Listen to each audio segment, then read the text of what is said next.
Naam, mtazamaji, maswali yamekuwa ni mengi sana. Daktari, naomba nifahamu siku za hatari. Siku ambazo ukishiriki tendo la ndoa na mwenza wako kuna uwezekano mkubwa wa kubeba ujauzito. Kitu cha kwanza, wewe mwanamke unatakiwa ufahamu mzunguko wako wa hedhi ni wa siku ngapi. Namna ya kujua mzunguko wa hedhi ni wa siku ngapi? Hesabu kuanzia siku ya kwanza ambayo unaingia hedhi mpaka siku ya kwanza ambayo unaingia hedhi inayofuata. Zile siku za katikati pale, huo ndio mzunguko wako wa hedhi. Unaweza kahesabu mizunguko mitatu. Kahesabu mwezi huu, mwezi unaofuata, mwezi unaofuata. Ukatafuta wastani. Ukitafuta wastani pale, utajua mzunguko wako wa hedhi ni wa siku ngapi. Tuchukulie mfano mzunguko wako wa hedhi ni wa siku 28. Ili ujue sasa siku zako za hatari ni zipi. Kitu cha kwanza ujue mzunguko wako wa hedhi ni wa siku ngapi. Kitu cha pili unatakiwa ujue siku yako ya ovulation. Nikisema siku ya ovulation namaanisha siku ambayo yai linatoka au linaachiliwa kutoka kwenye kiwanda cha mayai kwa ajili ya kupokea mbegu ya mwanaume kwa ajili ya urutubishwaji. Na siku hiyo ya ovulation mwanamke anaanza kupata mabadiliko. Kwanza atashangaa joto la mwili linaongezeka,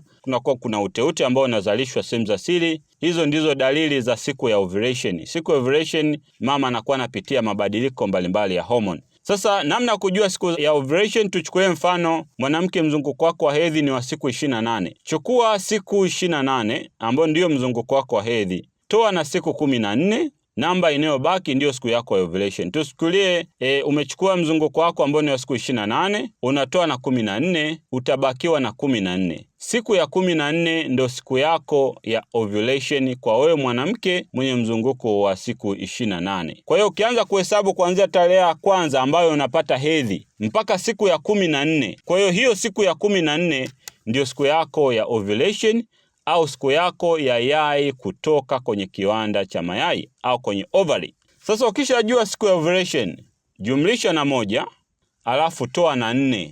Hizo ndizo siku zako za hatari. Manake 14 ukijumlisha na 1 ni 15.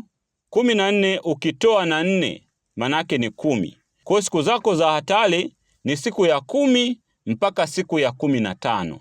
Kwa ukianza kuhesabu kuanzia siku ya kwanza ambayo umepata hedhi mpaka siku ya 9 ni siku salama. Lakini siku ya 10 ni siku yako ya hatari wewe mama, kuna uwezekano ukabeba ujauzito mpaka siku ya 15. Hizo ndizo siku zako za hatari kwa wewe mwanamke ambaye una mzunguko wa siku 24. Kwa nini tunajumlisha na 1 na kwa nini tunatoa na 4? Tunajumlisha na 1 kwa sababu yai la mwanamke linaweza kudumu katika mirija ile ya uzazi kwa muda wa saa 12 mpaka saa 24. Lakini tunatoa na 4 kwa sababu mbegu ya mwanaume inaweza ikakaa kwenye mfumo wa uzazi wa mwanamke kwa muda wa siku 3 mpaka 5. Na ndio maana tunatoa na 4. Kwa maana kwamba unaposhiriki tendo la ndoa siku ya 10, kuna uwezekano wa ile mbegu ya mwanaume kukaa kwenye mfumo wa uzazi wa mwanamke mpaka siku yai linapotoka. Kwa hiyo yai linapotoka ile siku ya 14 ikikutana na mbegu ya mwanaume pale mimba inatungwa. Vivyo hivyo kwa wewe mwanamke mwenye mzunguko mrefu wa siku 30,